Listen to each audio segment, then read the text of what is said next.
Salto las gracias, ¿no? por estar acá en este espacio académico. La ponencia que voy a presentar ahora trata de las tendencias psicométricas en calidad de vida de Latinoamérica. Pues bueno, en este caso se ha analizado más cuáles son los instrumentos que se utilizan en algunos países latinoamericanos en cuestión de esta variable, ¿no? Que es calidad de vida, y cuáles son los estudios más relevantes por cada uno de los países. Bueno, es importante entender que la calidad de vida es la base del desarrollo humano. Y esto ha generado que diferentes ciencias tengan su propia perspectiva de análisis de este suceso o este fenómeno de percepción. ¿Listo? Es interesante ver, por ejemplo, que sociólogos, economistas también tengan su propio punto de vista de esta variable. Sin embargo, al verlo desde la psicología, sobre todo social, podemos entender que es la base de la satisfacción de las personas en el contexto en el que están. ¿Y por qué es importante hacer este análisis comparativo, en este caso por países latinoamericanos? Porque sabemos que por más de pertenecer a una región, Latinoamérica tiene diversidad cultural, histórica y sobre todo algo muy importante, socioeconómica. Incluso añadiría algo más, que también por tendencias políticas. Y eso es importante para poder determinar la percepción de calidad de vida. Y al saber que es una percepción, una predisposición de la persona, es importante saber que necesitamos instrumentos validados para poder medir eso. Y algo más adelante, que justo lo voy a comentar, es de que también diferentes autores tienen diferentes perspectivas para medir la calidad de vida. Y esto es mediante sus factores o dimensiones, ya que algunos lo pueden llevar más a la calidad de vida desde un punto de vista individual, pero sabemos que hay patrones que lo llevan siempre al factor colectivo. Es importante saber que la calidad de vida ha tenido un interés, sobre todo en este siglo. Y aquí viene la categorización social sobre las perspectivas de los países. Sabemos que hay instituciones internacionales que algunos han catalogado como países del primer mundo y, por ejemplo, los de Latinoamérica, países en vías de desarrollo. Y uno de los factores importantísimos que determina eso justamente es la calidad de vida, que está asociada a otros factores, como por ejemplo el índice de desarrollo humano. Pero lo más interesante es que este constructo parte de la influencia cultural.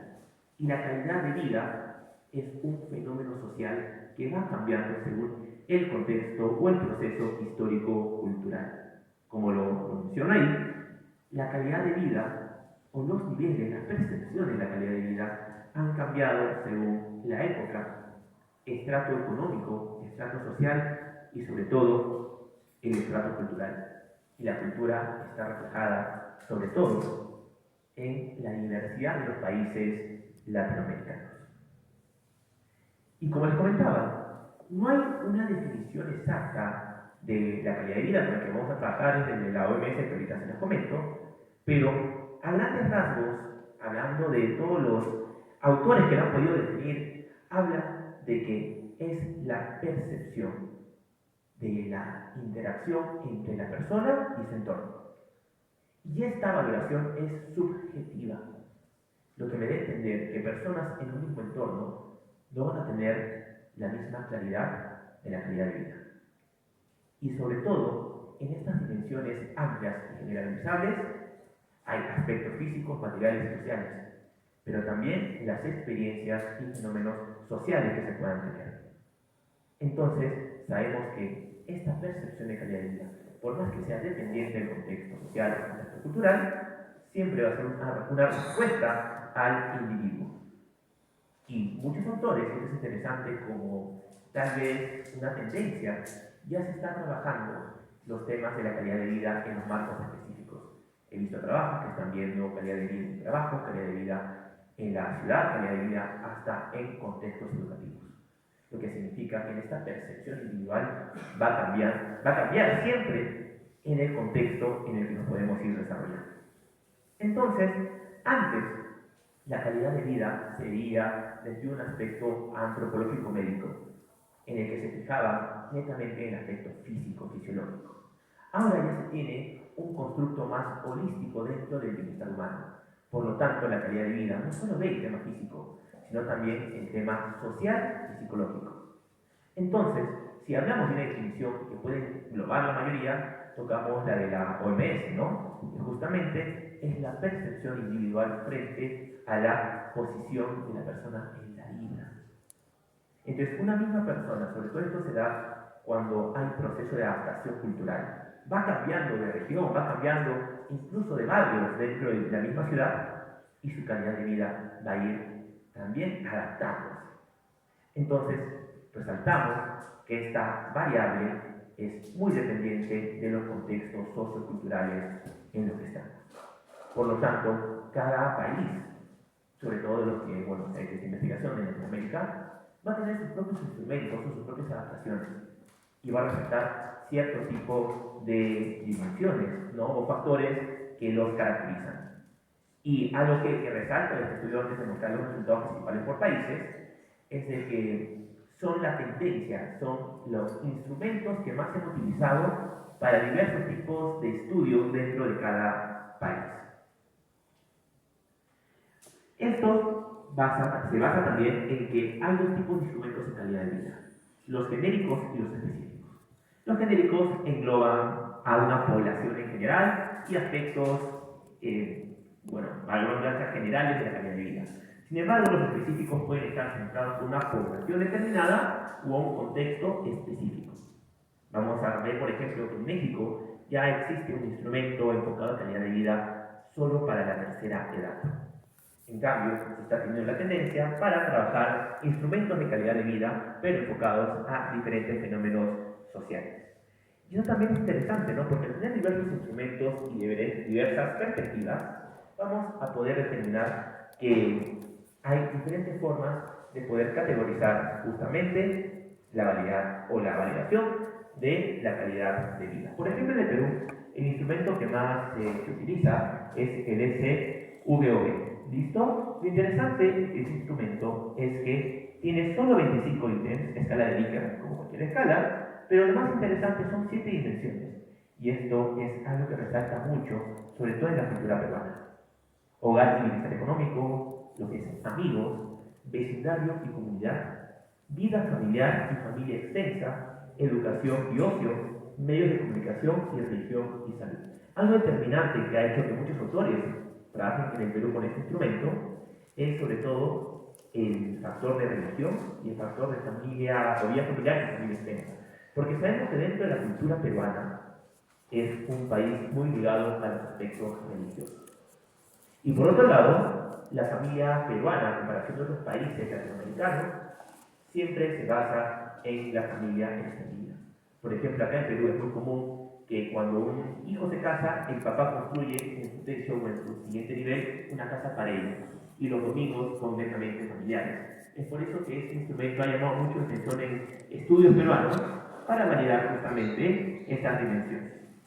Uno de los estudios que más resalta, y es uno de los últimos también en un tema de validación, es el de Grimaldo de 2020, ¿no? Que también trabajó mediante el análisis factorial confirmatorio. Ahora nos vamos, por ejemplo, a Chile. En Chile utilizan un instrumento que es un poco más antiguo, en este caso es el WHUL del grupo, que es de 1998.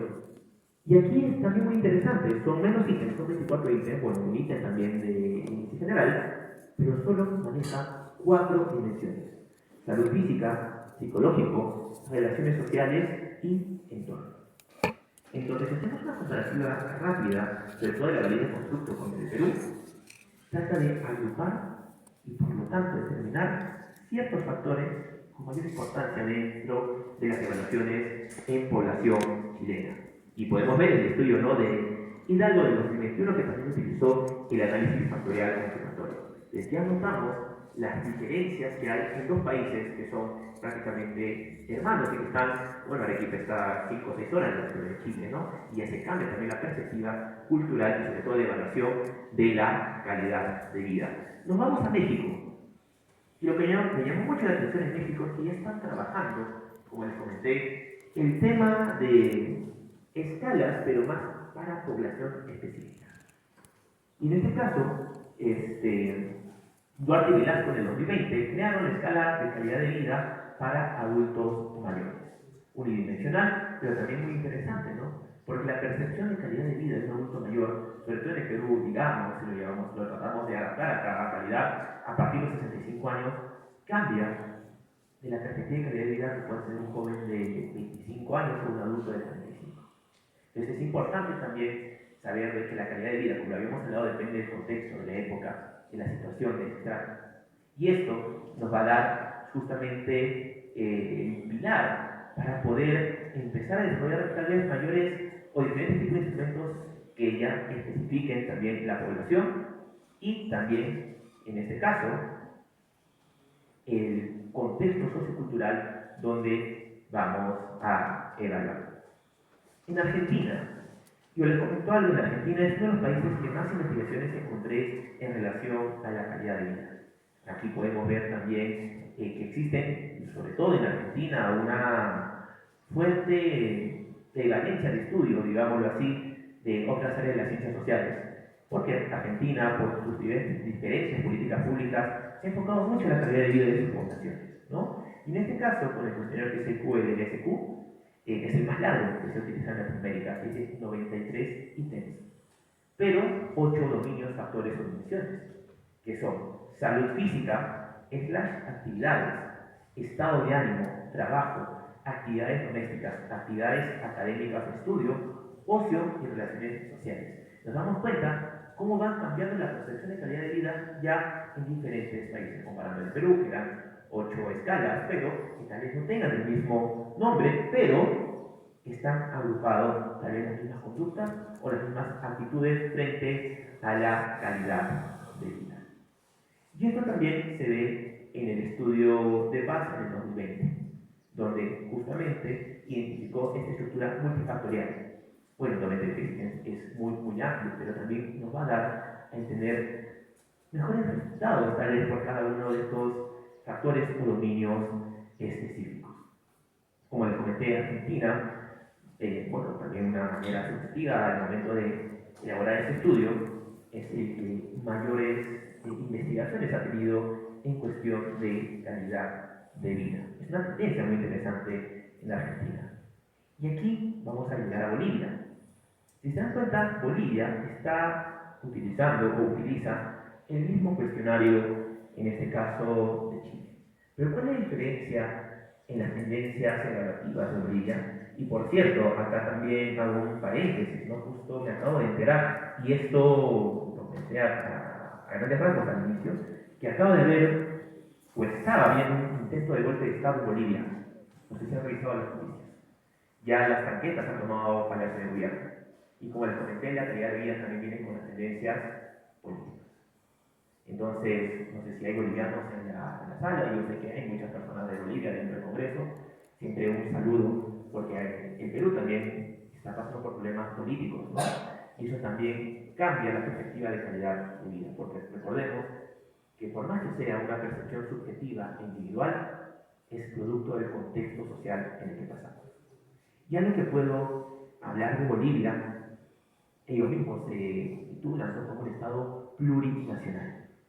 Y al tener un Estado plurinacional sabemos de que existen diferentes naciones o sociedades dentro de la República de Bolivia. Están los aymaras, los quechuas, incluso hay las personas que están más para Brasil como para Santa Cruz, que tienen sus propias perspectivas y culturas dentro de una misma república. Es por eso que Alemán Castilla en 2021, al momento de querer validar estos estudios de calidad de vida, ya los empieza a dividir o hacer la comercialización, mejor dicho, tal vez la diferenciación y comparación mediante género, mediante edad y sobre todo estado de salud. Eso también nos lleva a la base, tal vez poder estudiar a futuro, ¿no?, cómo va cambiando, sobre todo en el Perú, tal vez, ¿no?, la calidad de vida por regiones, por culturas y por identidad cultural. ¿Listo?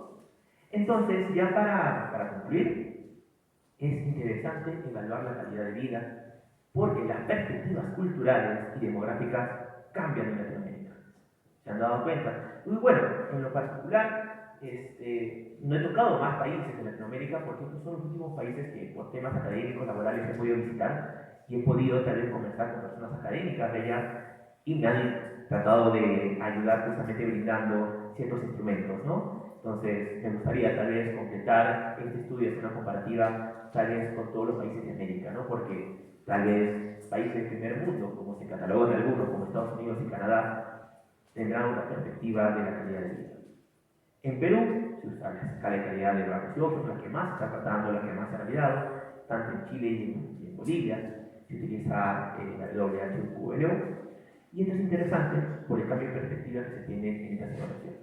Si algo resultamos de México es que ya se va especificando cada vez más el uso de la calidad de vida en poblaciones más particulares.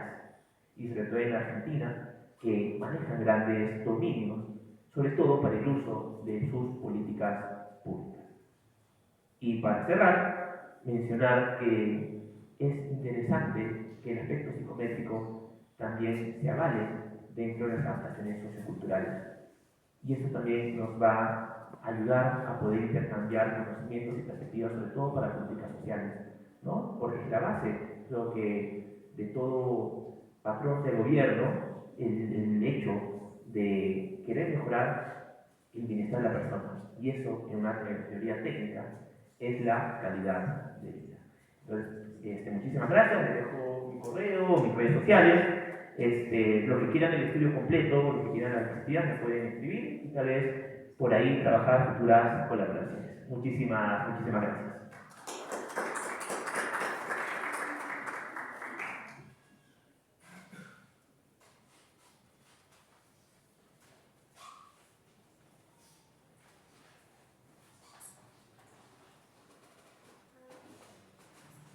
Ahora invitamos al ponente Ricardo Javier Navarro. Hola, ¿qué tal? Buenas tardes. Bueno, yo soy Ricardo Navarro, soy psicólogo educacional. Y lo menciono porque justamente en la ponencia del día de hoy voy a dar un tema que me es particularmente importante y relevante debido justamente a la importancia que tiene el contexto educativo. Entonces, la ponencia es la evaluación diseño y evaluación de un instrumento psicométrico que mide la representación docente. Se parte de que la formación de los estudiantes es importante para poder alcanzar distintos logros de aprendizaje, pero tenemos algunas problemáticas. Hablamos acerca de la evidencia de que hay aspectos vinculados con las estrategias docentes, puede ser la infraestructura, puede ser con distintos factores. Pero hay uno vinculado directamente al docente que viene a ser que los docentes, especialmente en contexto universitario, que es donde se centra el estudio, no han sido formados como educadores. La mayoría de docentes universitarios no son necesariamente formados en educación, tal vez por ahí la capacitación, pero eso es un problema muy importante, ya que depende de estrategias educativas para poder darle a entender al estudiante cuáles son sus limitaciones en función de su aprendizaje, para adoptarlo mejor. Y si no tienes este tipo de componente, hay una falla grave en la educación superior, que es que tienes personal muy importante que debería formar a estudiantes que no necesariamente tienen las competencias específicas para este proceso para poder desarrollar la capacidad de los estudiantes. Entonces, una mala representación puede tener efectos negativos en el rendimiento académico, en la motivación y la utilización de los estudiantes. Entonces, esto ha de suponer de que deberíamos enfocarnos en esto, pero ¿cómo vamos a enfocarnos en esto si todavía no sabemos muy bien qué está pasando? Y un problema adicional es que en la literatura no hay instrumentos de medición adecuados para medir la representación docente. Entonces, ¿a qué me refiero con adecuados? Que hay instrumentos dentro de la región, pero no hay una adecuación, una evidencia adecuada a nivel psicométrico que te permita decir, ok, sí, tal vez aquí tenemos un instrumento adecuado para medir la representación docente. Y ahí entramos también en un debate acerca de cómo dentro de la región la medida de instrumentos puede solamente enfocarse hasta cierto punto análisis de confiabilidad más allá de la violencia interna de la estructura que se ha utilizado para medir una variable. Lo que entonces conlleva a plantear un tipo de medidas, que es diseñar instrumentos. Entonces, en este caso, vamos a diseñar este instrumento de representación docente, pero primero tenemos que entender qué es. Entonces, de manera general, puede ser entendida como la información que el docente puede dar al estudiante acerca de su propio desempeño en el proceso académico. ¿Qué también lo estás haciendo? ¿Qué te falta por mejorar? En ese sentido, se espera que el docente pueda facilitar identificar los problemas que el estudiante tiene para que pueda decirle o aconsejarle cómo mejorar, que es un poco el rol del docente del contexto educativo. Ser una guía que pueda identificar los problemas y que el estudiante pueda entenderlos del docente y lo ponga en la institución, pueda cambiar y pueda encontrar una manera de cómo mejorar. Ese es un inconveniente de literatura porque eso no suele pasar. Entonces, se realiza una revisión extensa de literatura para entender mejor cómo suele abordarse la representación docente. Y se identifican distintas dimensiones. Estas dimensiones han sido planteadas al estudio de parte de los investigadores, o sea, de nosotros, en parte a varios modelos que abordan tal vez retribución positiva solamente, o aspectos que sean mucho más puntuales, o cuestiones que debes hacer esto y esto. Entonces, esto en cierto punto es útil, pero la perspectiva que el estudiante tiene sobre la representación no va por ahí. Entonces, después de hacer una revisión, planteamos cuatro dimensiones que se deberían repetirse en la literatura. La primera, que es la tradicional, que está vinculada incluso con evaluaciones formativas, es la evaluación formativa, que lo vemos como comentarios que son adecuados a los aspectos positivos y negativos que el estudiante tiene dentro de una tarea o una evaluación, y se le dice cómo mejorar. Entonces, esa es la representación formativa.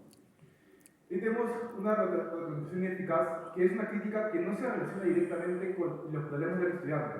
Entonces, el estudiante puede tener un mal examen, o puede tener una mala tarea, pero los comentarios que hace el docente no están vinculados directamente a dónde se equivocaba, porque está perdiendo el punto exacto de por qué se equivocaba el estudiante. Eso puede ser enfocado justamente en la representación al contenido que presenta el estudiante. Ahí tenemos dos que son directamente hacia características del estudiante. El primero es el elogio del estudiante, que son comentarios acerca de qué tan bueno es el estudiante, qué tan positivo es, qué tan bien lo has hecho, pero no necesariamente vinculados al contenido que ha presentado el estudiante. Y finalmente está la crítica del estudiante, que es la peor de todas, la más negativa, que no critica realmente el trabajo del estudiante ni le das un elogio en sí, sino le dices, no vas a poder hacerlo porque es tonto. Porque hay situaciones en que el docente puede tener comentarios muy despectivos hacia los estudiantes, no enfocados en su contenido o en su producción académica, sino en el estudiante como persona. Entonces, estas cuatro dimensiones son las que el literatura digo que podrían ser y deberían ser abordadas. Entonces, por ello, diseñamos, el objetivo del estudio es diseñar y validar un instrumento que mida la percepción que los estudiantes tienen sobre la representación de los docentes. Para ello, se planteó un estudio con 418 estudiantes entre 18 y 30 años, 147 fueron hombres y 271 fueron mujeres, y 223 estudiantes de Lima y 125 de Arequipa. De hecho, tuvimos la oportunidad de poder justamente aplicar acá en la universidad.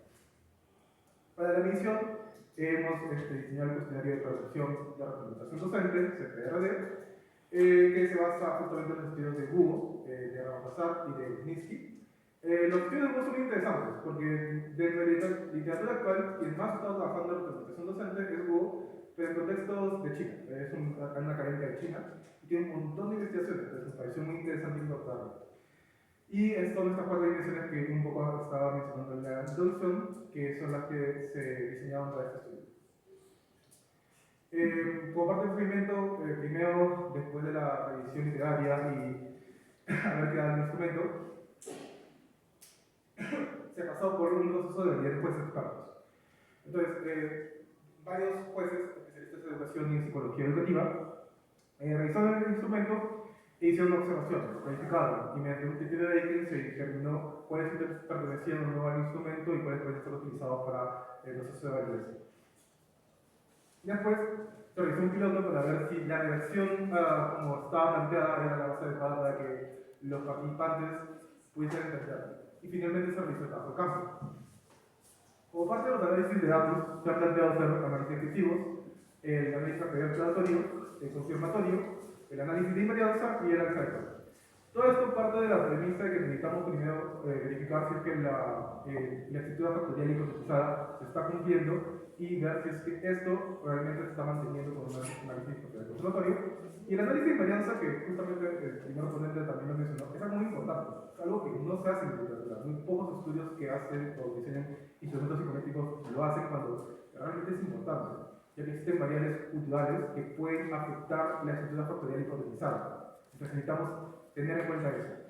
También aquí hay un pequeño paréntesis: cuando pensemos en análisis de invarianza no podemos decir cualquier tipo de variable grupal porque sí. De hecho, sí soy consciente de que la variable de sexo es importante, pero van a haber otras variables grupales que pueden afectar. De hecho, en este estudio, como lo voy a presentar en un momento, la variable de lugar de origen, porque son dos ciudades distintas con una estructura educativa distinta, hace que tal vez este tipo de variables requiera que tengamos en cuenta esa variable grupal para el análisis de invarianza. Y finalmente el análisis de Cronbach, pero también hemos hablado del análisis de Omega. Entonces, esta es la estructura inicial que sacamos con el EFA, con el Escuadrón Teórico de Análisis. Y de hecho, tenemos 21 ítems. Sin embargo, ahí notamos que el ítem 7 hay un inconveniente, porque puntúa con más de 0.3 en dos dimensiones. Entonces, normalmente puedes tener aproximaciones distintas ante este tipo de situaciones, pero lo que varios autores te dicen es que si un ítem está puntuando alto en dos dimensiones, es un ítem problemático que no discrimina adecuadamente en dos departamentos. Entonces, varios autores recomiendan que cuando tengas ese caso, pase el punto 3, elimines ese ítem, que fue lo que se realizó en este estudio. Después planteamos el análisis factorial conservatorio con ya el ítem eliminado y podemos identificar que entre los índices de ajuste para este tipo de estudio, el CFI TLI era mayor a 0.95, que cumplía los parámetros establecidos por Q y Bender. El RMSA era de 0.043, que también es un muy buen índice de ajuste para este tipo de estudios, y el SRMR era de 0.044, menor a 0.06, que era también el punto de corte establecido por Q y Bender. Entonces, a nivel general, la estructura factorial se cumple, tanto con el EFA, el hipotetizado se cumplió, y el CFA también. Entonces, faltaba pasar a la parte de la invarianza. Entonces, se plantearon dos modelos. Primero, vamos a plantear el modelo según la precedencia, y para esto hemos utilizado la invarianza configural, métrica y escalar. No se realizó la estricta porque, como estamos pensando esto también para una aplicación académica, muchos revistas no suelen pedir la variable estricta. Igual lo hemos sacado y sí cumplía con los parámetros establecidos. La casualmente estoy presentando. Utilizando los criterios de Chen, también de Rutkowski y Svetlana, se identificó que la diferencia de CFI, TLI y RMSA sí cumplía con el punto de corte establecido por estos autores para poder decir que no había problemas con la estructura factorial, es decir, que la estructura factorial se mantenía igual en los variables de agrupación que estaban planteando. Ahora, esto es importante porque cuando hablamos acerca de una invarianza tenemos que tener en cuenta de que existen distintas posturas. Hay una postura mucho más conservadora e inicial que es de Chen, que plantea que esto debe ser 0.01, sí o sí. Si es mayor a eso, ya fuiste. Entonces es un aspecto interesante porque con una perspectiva tradicional como la de Chen y un poco más liberal como la de Rutkowski, igual se cumple en este caso. La estructura factorial se mantiene en los dos grupos, ya sea de mismo o de equipo. De ahí también se realizó el análisis de invarianza por sexo, y en este caso también se encuentra lo mismo. De hecho, el análisis de invarianza por sexo tuvo muchos mejores índices que los CDS. Igual se cumple con todos los criterios, tanto la perspectiva conservadora como la más liberal, y podemos decir que tanto el sexo como el lugar de sociedad en este caso, la estructura factorial se mantiene igual en estos grupos. Después se presentan los análisis de confiabilidad, alfa en la primera columna, y omega en la segunda. Y ambos tienen unas variables bastante altas. De hecho, se espera que sea mayor al punto 9. Algunos autores plantean la posibilidad de que sea 0.8. Y ahí también vamos a encontrar un poco de discusión entre la literatura, porque la literatura te dice ya, 0.6 es suficiente. Pero otros autores me dicen no, al menos tiene que ser mayor a 0.8. Entonces, en este caso, por lo menos, según varios autores que son tal vez un poco más estrictos, sí se ha cumplido con los rangos de coeficiente de confiabilidad. En cuanto a la discusión, primero es importante señalar que tenemos o se ha podido validar, diseñar y validar un instrumento psicométrico que mide la representación de los docentes percibida por el estudiante. Que eso es importante porque nos importa también cómo es la experiencia del estudiante y cómo esta está relacionada con otras variables. Entonces, el primer paso fue justamente ver cómo estos estudiantes percibían, cómo el docente les daba indicaciones acerca de su performance académica. Entonces, en ese sentido, revisando los análisis del EFA, del CFA y la invarianza, se considera que se ha tenido o se tiene variado un instrumento psicométrico para medir la representación docente en contextos universitarios.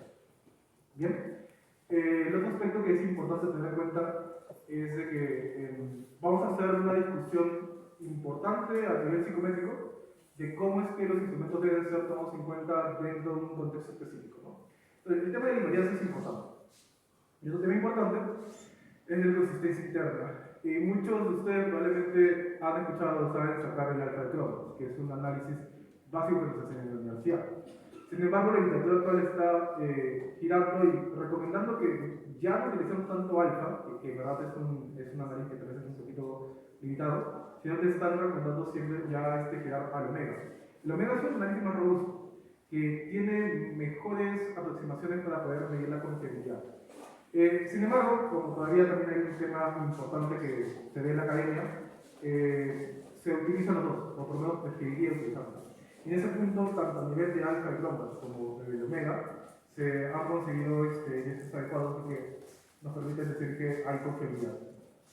Bien, como conclusiones, la relevancia de este estudio recae en que no hay estudios de este tipo, no hay instrumentos de este tipo que nos permitan abordar este tipo de fenómenos.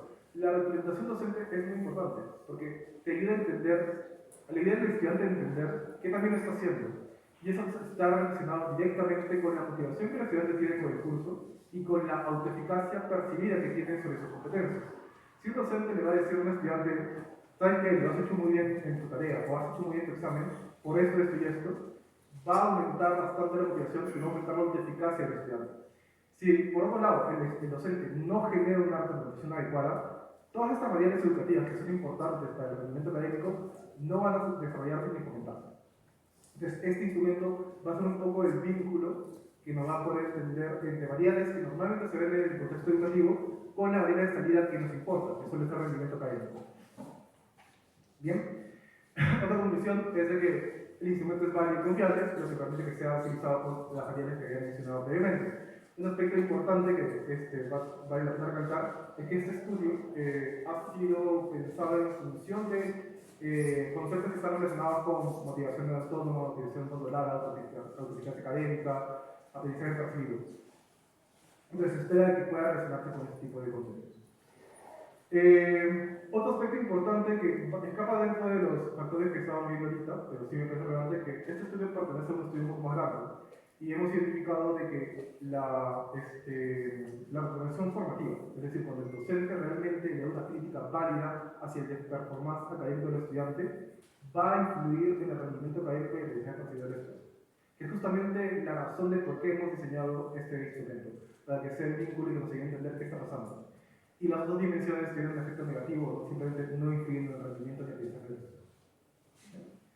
Y estas son mis referencias, es el tema que he estado tratando y de hecho me parece muy interesante poder haberlos presentado a todos. Muchas gracias por todo.